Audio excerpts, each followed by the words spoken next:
Anomaly 8 was not supposed to be about an octopus. On the surface, that is what the file claims. An organism with 8 limbs, kept in saltwater tanks in a secluded Soviet-era lab. Its neural activity traced across a wall of trembling lines. The official label says the USSR mapped an unusual nervous system in a cephalopod-like specimen. The reality buried in these pages is simpler and worse. They believed for a while that they had found a mind that did not match the body it inhabited. That is why this file should not exist.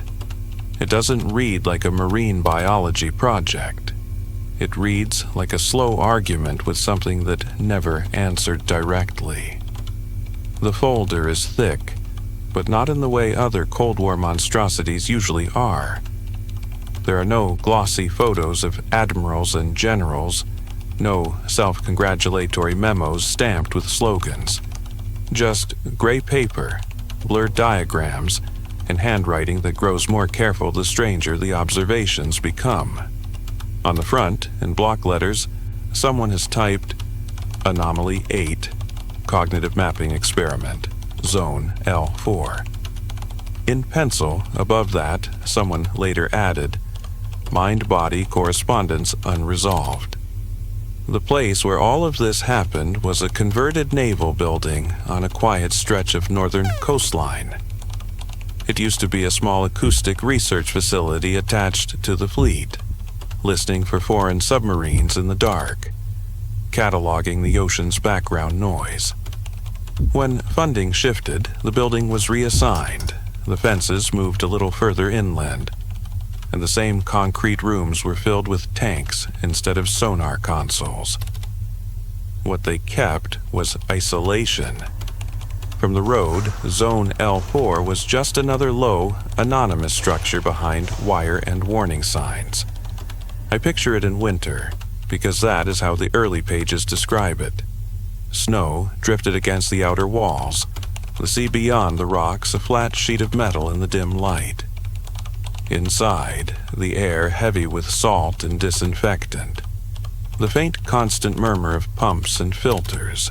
Technicians in damp lab coats, rubber boots squeaking on wet floors, the glow of lamps under the surface of the water turning the ceiling into a wavering mirror.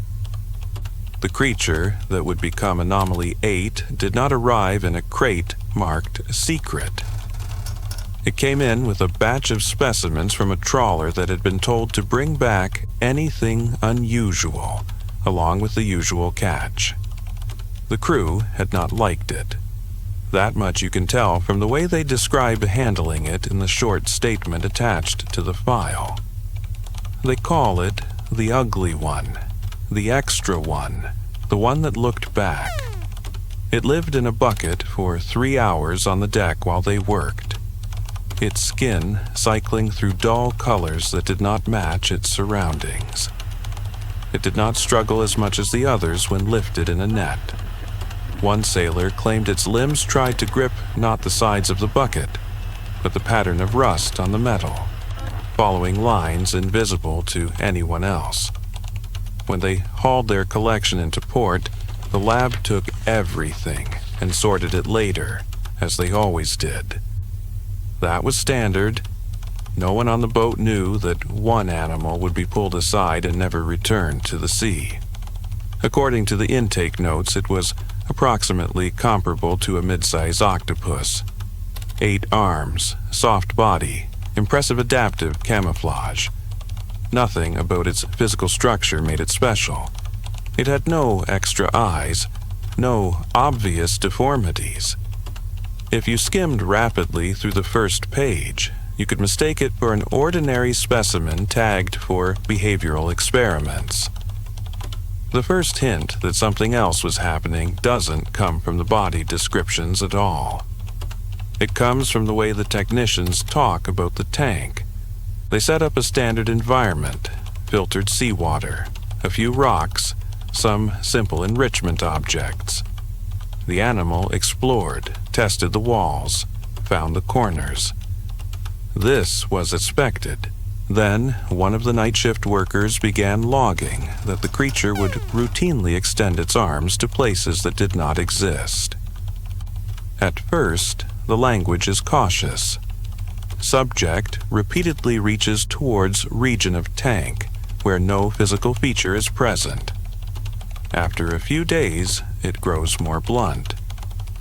Subject acts as if there is an opening in the glass at position where no opening exists.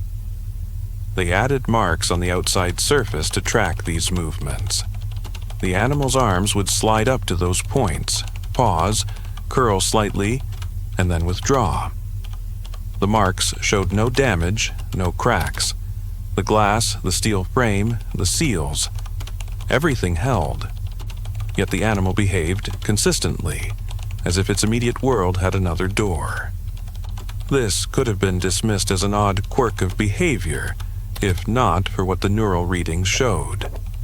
L4 possessed equipment for mapping brain activity in marine animals. It was crude by modern standards, but advanced for its time. Electrodes, amplifiers, graphite paper rolling through machines that turned electrical murmurs into jagged lines. They had mapped the neural patterns of sharks, squid, dolphins. The charts filled drawers with what they called baseline signatures, the expected ways a given species' brain flickered when it hunted, rested, or panicked. When they attached the first set of contacts to 8, as they later named it, the technicians expected another baseline. Instead, the signal wandered. The initial sheet looks almost normal. Bursts of activity when the animal moves, quieter stretches when it settles. Then, slowly, the patterns begin to drift out of phase with the observed behavior. Lines peak when the animal is motionless. They flatten when it is clearly engaged with an object. A series of rhythmic surges appears whenever nothing in the tank seems to be happening at all. The team suspected a fault. They swapped cables, recalibrated, repeated the process. They tried different configurations, different grounding. The equipment behaved perfectly with other animals drawn from the same region. Only when the sensors returned to 8's skin did the mismatch reappear. There is a sentence in the summary from that week that I found myself circling back to. Neural activity increases when subject's limbs pause in mid-water, as if bracing against structures not present in tank. It is a careful, cautious way of saying the brain acted as if the body were somewhere else. That is how the language of mapping entered the file. One of the biologists proposed that what they were seeing was not a simple reflection of muscle movement, but a kind of internal spatial model. The animal's nervous system, he suggested, might be constructing a mental image of its environment that extended beyond the actual glass and water. A mistake, perhaps. A developmental anomaly. A brain wired for a labyrinth it never received. That hypothesis might have remained an eccentric footnote, but they did not stop at mere observation. They began to probe. The lab designed a series of simple tasks. Light one quadrant of the tank. Release food in another. Tap on the glass in a third. Watch where the animal moves and how the neural patterns respond. This was standard practice. Map stimulus to response. Build a rough understanding of how perception translates into action. The anomaly appeared when they shifted the external cues without warning. On one night in early spring, a technician, tired, bored, methodical, ran a sequence of light and sound combinations around the tank. When a lamp blinked on above a particular corner, 8 would glide towards it or extend a limb. When a low tone vibrated through the water, it would flatten itself against the floor or reach up towards the surface. They plotted this, line by line, making notes. Then the technician, perhaps out of curiosity, flicked on a lamp in the far corner of the room instead. Not over the tank, not in a position the animal could see from its sheltered place. A bare bulb hanging over a cluttered workbench, illuminating glassware and salt-streaked notebooks. The neural tracing, which had been following a familiar pattern of rises and falls, abruptly spiked. The lines shook in a rhythm that did not match any previously catalogued response to food, light, or touch. The animal did not move. Its body remained folded in the shadowed half of the tank. Only the faintest quiver in its arms suggested anything had changed. The technician stood still for a moment, then switched the lamp off. The spike faded. When they turned it back on, the surge returned, not quite identical but undeniably linked. Light, in a place no octopus should care about, had become relevant to a mind sitting in dark water. From that night, the experiment changed. They started playing with the room rather than just the tank. A door opened and closed. A chair scraped along the floor. A radio in the corridor turned up, then down. Each time, the neural lines shivered in ways that were more than noise. Sometimes the animal moved, other times it remained motionless, as if the body's priorities had fallen out of step with whatever was being registered inside. Very quickly, the team stopped talking about a brain environment map in the singular. They began to suspect there were two maps running at once. The first belonged where it was supposed to, an octopus nervous system ordering the water, the glass, the position of rocks. The second seemed to track something else, something larger, shaped less like a tank and more like a building. You can see the moment this became unacceptable as a purely scientific curiosity. It's written in the change of handwriting at the bottom of the pages. The KGB liaison group appears in the record quietly at first. A set of approval signatures, a note about increased security, a request for copies of certain charts. Then the margin questions begin. Does subject respond to human spatial arrangement? One note asks, in neat, controlled script. Test with controlled personnel movement, says another. The technicians complied.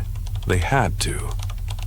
Over the next month, the file becomes more crowded with diagrams of the room than with drawings of the animal itself. They mark out where tables stand, where sinks are mounted, where equipment racks reach towards the ceiling. They design schedules where specific staff members will stand in specific positions at specific intervals, turn, walk, sit. The aim is simple. See if the shifting arrangement of human bodies in the room maps onto anything in the animal's neural activity. What they find is not a direct, clean correlation. 8 does not react every time someone moves. But gradually, a pattern emerges. When certain parts of the room change, when a trolley is wheeled from one side to the other, when a heavy steel cabinet is shifted a few centimeters, when the observation chair near the window is left empty instead of occupied. The baseline for the neural tracing shifts in a way that cannot be explained by tank conditions alone. At one point, a technician notes that the signal seems relieved when the heavy cabinet is relocated to a different wall. Amplitude decreases, lines smoother, fewer abrupt spikes, the log records. The animal's behavior does not change dramatically. It continues to explore, feed, rest. Yet its brain appears to register the redistribution of weight around the room, with more interest than the rearrangement of objects in its own tank. The biologist who first suggested the idea of an internal map pushes his theory further. What if, he writes, The anomaly is not that the mind is too big for the body, but that it has latched onto the wrong anchor, that it is mapping whatever volume of space it has been assigned, without much regard for the specific dimensions of flesh inside it. He uses cautious language. We may be observing a system that treats the body as just one more part of the environment. Even in translation, you can hear the unease behind the idea. A living mind that sees no special boundary between its own shape and the walls encasing it. The KGB observers, for their part, begin to ask different questions.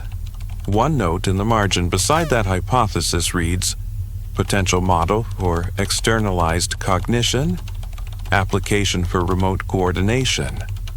Another, more curt, determine if mapping extends beyond room perimeter. Test with stimuli outside lab walls. This is where the file becomes thinner, not in page count but in honesty. The more ambitious the tests, the more carefully the language avoids direct statements. They scheduled a day. The file gives a season, not a date, when they would coordinate events inside and outside the building. In the morning, technicians in the room adjusted furniture, walked prescribed paths, knocked on walls.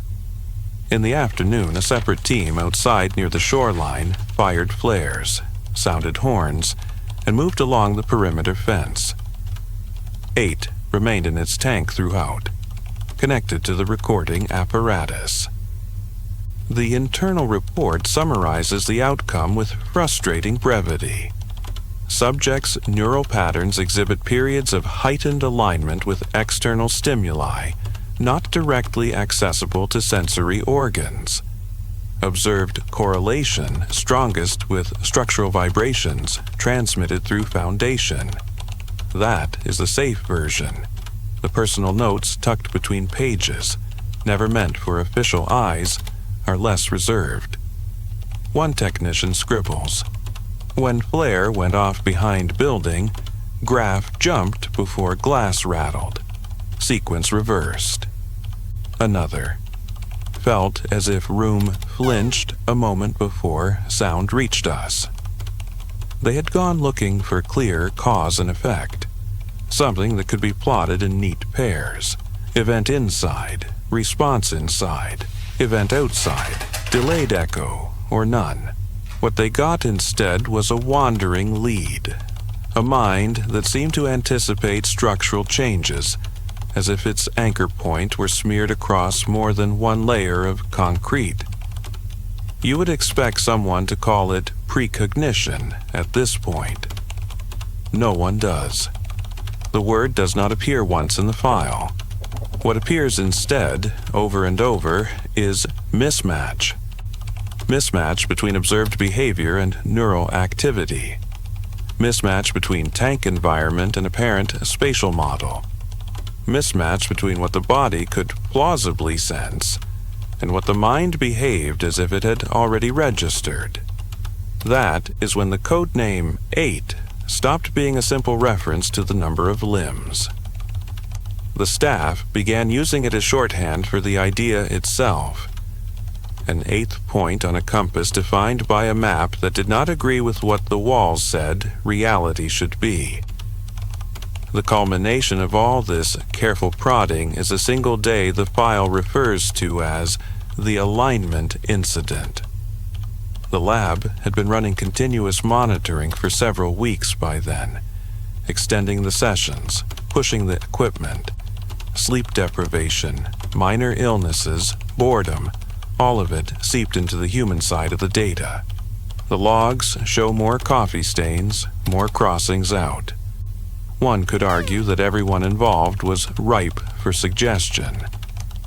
According to the sequence reconstructed later, the incident began with a standard trial. A technician, let's call him the observer because his name is redacted throughout, sat on a stool near the tank with a clipboard. Another staff member stood by the control panel for the recording equipment.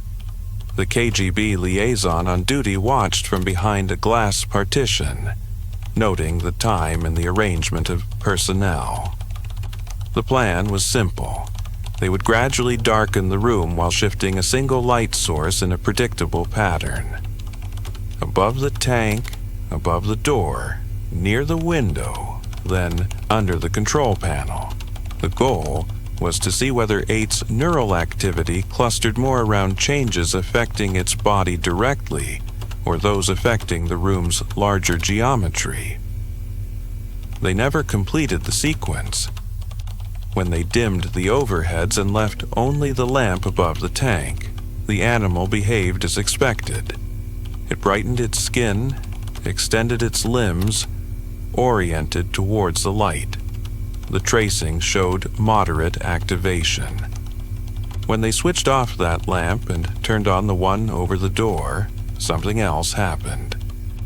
The animal's body went still, not with the heavy stillness of sleep, but with that tight, suspended quality of an animal waiting. The neural lines rose. The observer noted this with a few quick strokes of the pen. Then, according to his later statement, he felt the strange impression that the space inside his skull had shifted sideways by a few centimeters. No pain, no vertigo. Just the conviction that his head remained where it was while his awareness had slid closer to the door with the pool of light. He blinked, shook it off, and carried on. The next step in the sequence was to turn on the lamp near the window and leave the others off. The technician at the panel did so. The tracing spiked. The pen on the rolling paper lunged upwards, then down, then up again, drawing a set of jagged curves that did not resemble any previously recorded pattern. The animal did not move. The observer, in his second statement collected days later, describes a feeling as if the room had reorganized itself around a different center of gravity. The tank was no longer in front of me, he writes.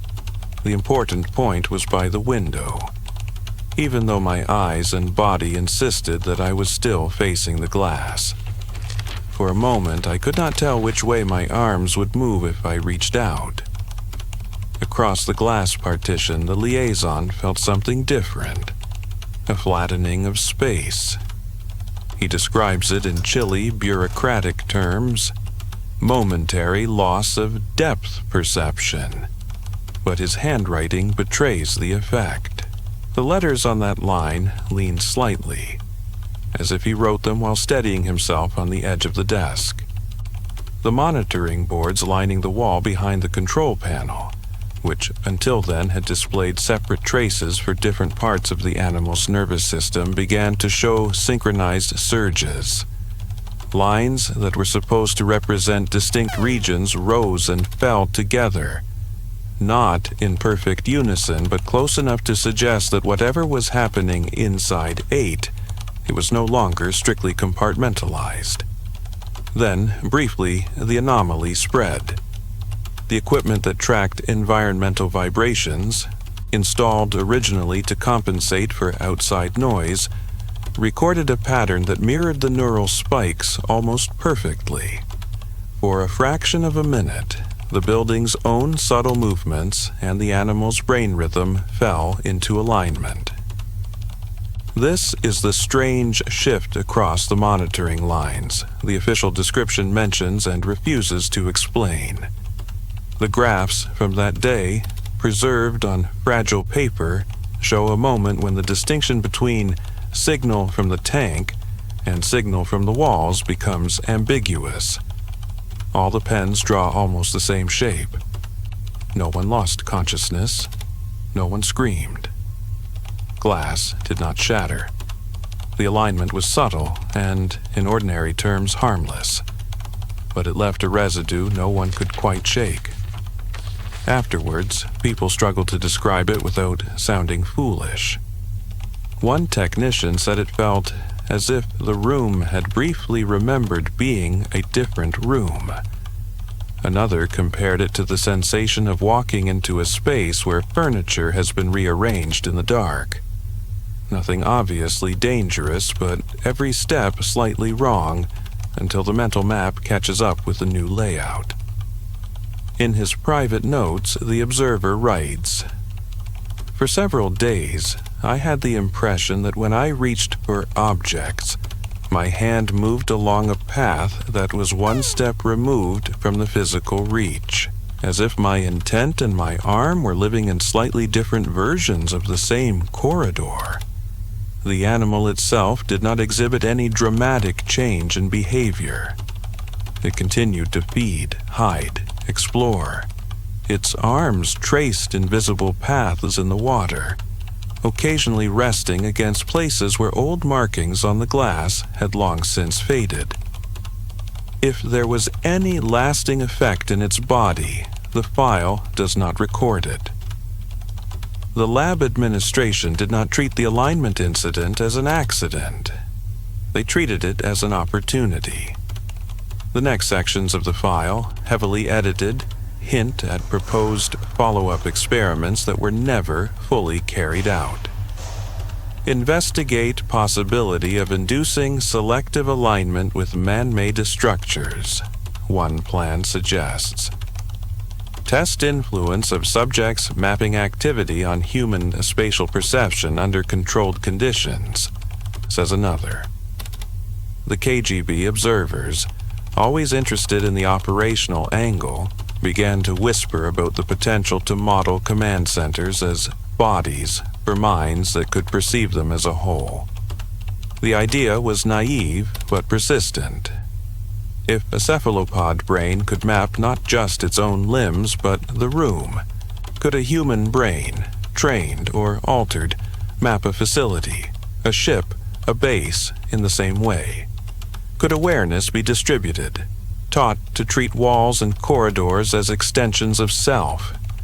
Those questions never made it into official doctrine, but they made it into margins, into conversations in half-lit offices, into the way people looked at the schematics pinned to the walls. You can feel the ambition rising under the text like a fever. Then the file fractures. The lab director, whose tone has been cautious but willing to cooperate, submits a recommendation. Given the subjective reports from staff following alignment incident and the ambiguous merging of subject and environmental signals, I advise suspending further attempts to push correlation. We may be interfering with basic distinctions between self and surrounding, not only in the subject but in personnel and equipment. The reply, or what remains of it, is mostly blacked out. One sentence is legible. This line of inquiry is politically sensitive. Documentation must be reduced. Verbal reporting preferred. From that point on, gaps open. Days, then weeks, vanish from the log. Test numbers are skipped. There are pages where you can see the ghosts of torn-out sheets, the indentation of lines written with too much pressure before someone decided they should not be preserved. What survives comes from the edges. Letters from staff requesting reassignment. Notes from a physician attached to the facility. A stray memorandum from a supply officer confused about why so many simple items had suddenly been ordered in duplicate.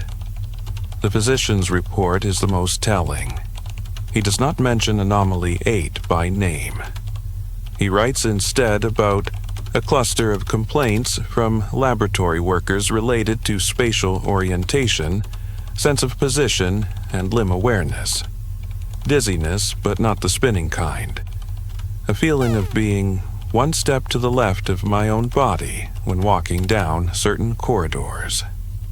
A tendency to reach for door handles just beside where they actually are. Instances of staff stopping mid-movement as if realigning some internal grid before continuing. None of these cases were severe enough to ground a medical crisis. No one collapsed in the tanks. No one walked into walls. but the timing is not subtle. The complaints peaked in the weeks after the alignment incident and faded when direct work with 8's neural mapping was reduced. The doctor recommends eye exams, rest, and rotation of duties. He does not, in the official note, connect the symptoms to the animal. In the margin of his personal copy, found later among his effects, he writes a simple, unsettling sentence. We are borrowing someone else's map, and it does not fit as well as we pretend. Shortly after that, the KGB's presence in the file moves from prominent to almost invisible. There are no more margin questions, no more requests for charts. Instead, a single directive appears. Subject to be retained under reduced observation. All high-level analysis to be handled under separate classification. Local records to be minimal and operational. In practice, that meant the lab was told to keep the animal alive, keep basic logs, and stop asking interesting questions on paper. The next entries are brief. Subject fed, subject hiding in den, subject active at night. The neural mapping continues in reduced form, with less detailed annotation. The staff, perhaps out of fear or simple exhaustion, go back to treating 8 like a particularly odd aquarium inhabitant, rather than a doorway into a structural anomaly. When the record picks up again in any meaningful way, it is near the end. The last substantial lab note comes from a junior technician filling in for a sick colleague. He describes coming in before dawn to check the tanks. The building is quiet, the sea outside a dark mass. Inside, the glow from the water casts wavering bands on the ceiling. Most of the animals are where they usually are. 8 is not. At first, he thinks the tank is empty. The rocks are bare. The usual faint movement of limbs in the shadowed crevices is absent. Fear and bureaucratic dread rise in him together. Losing a specimen, especially this one, would be a disaster. He circles the tank, searching. That is when he notices something odd about the reflection on the glass. The room behind him, inverted in the clear pane, looks normal. Bench, sink, doorway. But as he moves, the reflection of the doorway seems to lag behind his real motion by a fraction of a second. When he turns his head quickly, the reflected door is still catching up. He writes, For a moment, I felt as if my eyes and the room were running different versions of the same sequence. Then, in the lower left corner of the tank, he sees an arm. 8 is pressed flat against the underside of a lip of rock. Its skin matching the surrounding so perfectly that his own movement is what finally betrays it. As he shifts his weight, one suckered limb unfurls a few centimeters, feeling along the glass at precisely the point where the reflected door had been a heartbeat earlier. He logs this and tries to steady his hands enough to attach the neural sensors. The tracings from that morning show something like a closing spiral. Activity that had once flared across multiple channels in complex, wandering patterns now concentrates into a tight band. There are still spikes, still bursts, but the baseline has changed. It looks, for lack of a better word, resolved. The technician, to his credit, does not try to interpret it. He notes the time, the configuration, the water temperature. He adds a small human remark near the end. Subject seems to be waiting for something. Does not respond to usual food prompts with same eagerness as before. And 2 days later, the official entry reads, Subject deceased. No signs of struggle or equipment failure. Body retrieved for examination. Neural mapping ceased. We have no detailed autopsy. Whatever was done to the corpse is filed elsewhere or destroyed. What remains in this folder is a short statement from the lab's lead. No gross abnormalities detected in nervous system structure beyond previously noted unusual folding. Cause of death unclear. No evidence of poisoning or acute injury. The file marks Anomaly 8 as concluded. The tone suggests an experiment that ran its course and ended in anticlimax. A strange mind, a strange set of charts, a body that refused to reveal the final trick. Box it, store it, move on. If that were all, I would not be thinking about this tonight. After the main lab record, someone has tucked in a slim envelope containing photocopies of unrelated-looking documents. They are not formally part of the case, but they were found filed with it, as if a later archivist decided they belonged together. The first is a report from a coastal engineer about minor structural issues at Zone L4. Cracks in the foundation. Hairline, but persistent. Doors that swell in their frames even when humidity is controlled. He attributes these to salt air, poor initial workmanship, the usual culprits. At the end, he mentions something almost in passing. Residents complain building feels turned slightly compared to surrounding terrain, though survey instruments confirm correct alignment. The second is a note from a driver assigned to the facility. He writes, in a complaint about maintenance schedules, that he has begun misjudging the width of the gate when entering the compound, clipping the same post twice despite years of familiarity. It is as if the entrance has shifted half a meter to the side in my mind, he says, but nobody told the concrete.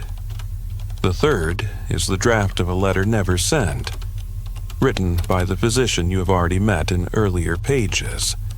He addresses it to an unspecified superior, then crosses out the greeting. He describes recurring dreams among staff who stayed at L4 during the Anomaly 8 period.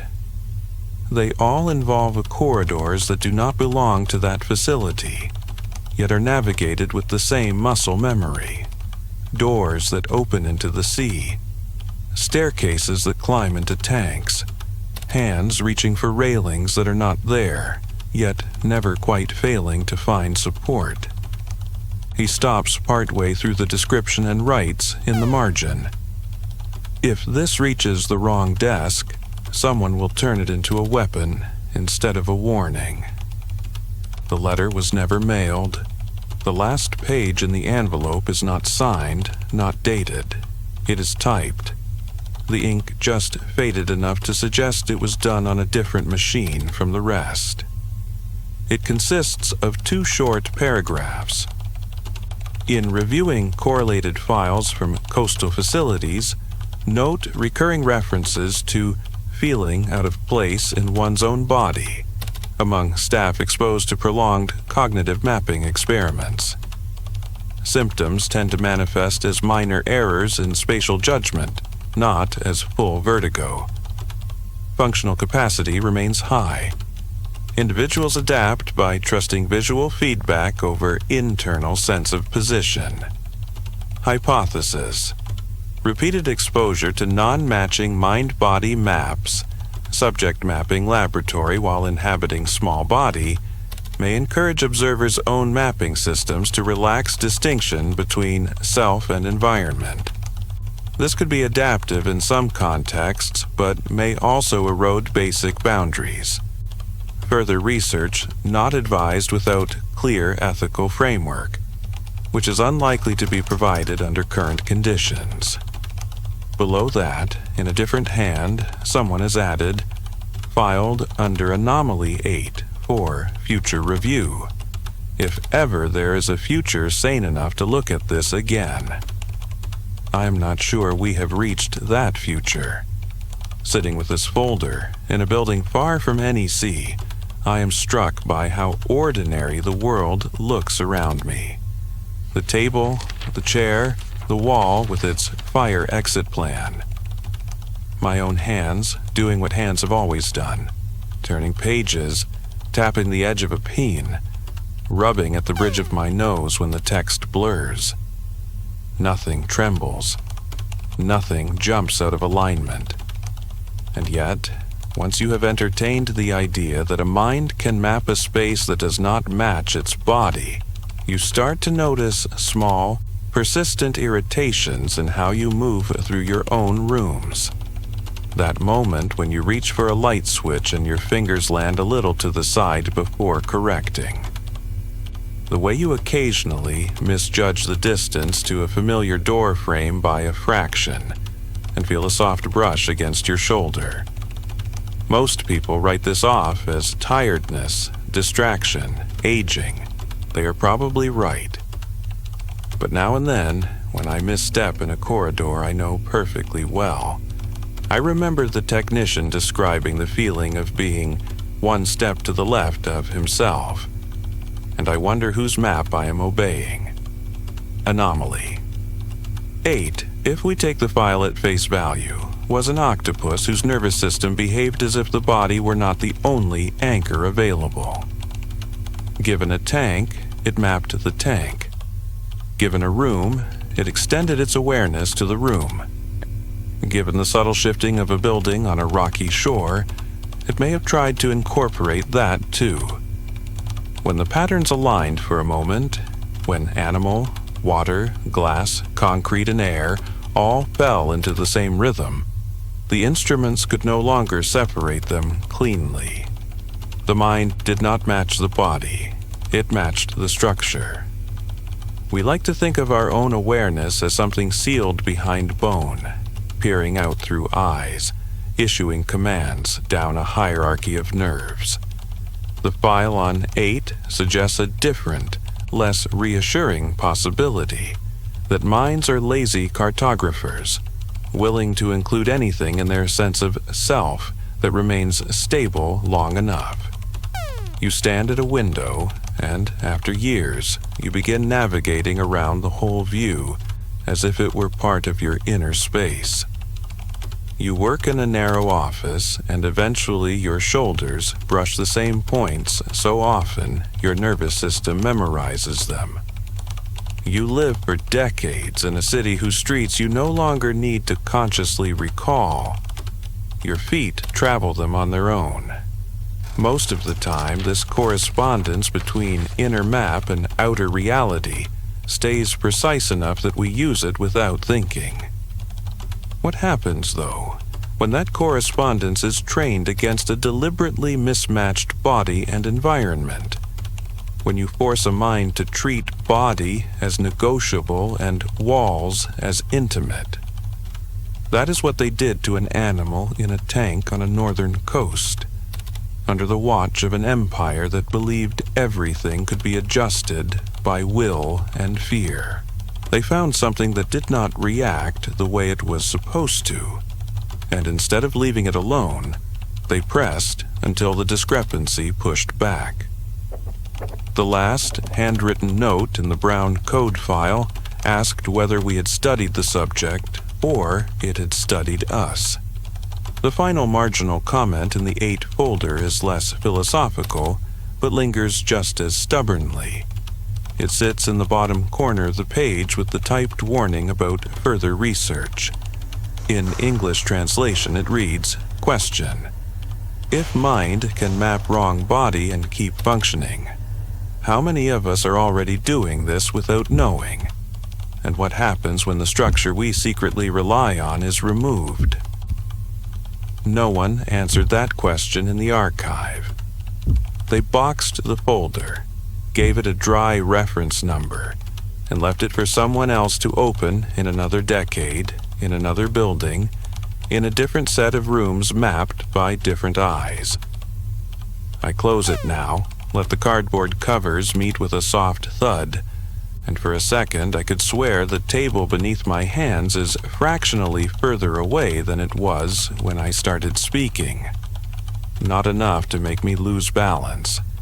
Just enough to remind me that all this time, without thinking, I have trusted my own inner cartographer to keep my edges where they belong. There is no octopus here, No tank, no salt water, no humming pumps. Only paper, ink, and a mind trying to fit too many structures into one story.